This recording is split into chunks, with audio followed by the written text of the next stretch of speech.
Hi, in this tutorial you will learn how to enable captioning on your YouTube videos.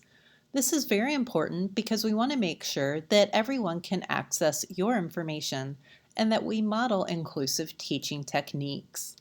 After you sign in to your YouTube account, you'll want to go to YouTube Studio Beta. Click on this button.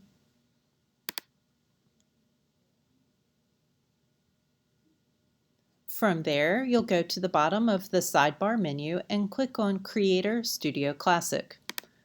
This pop-up you can skip,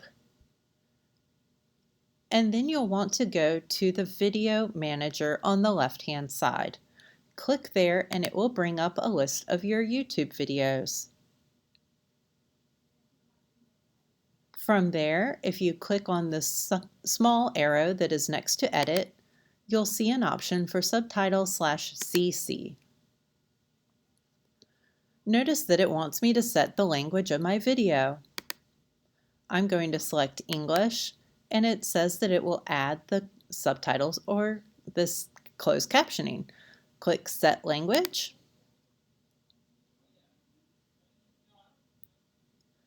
And then your video will have automatic subtitles. If you want to go in and add or edit, you can do that by clicking here on the Add New Subtitles or CC. I hope this is helpful. Thanks.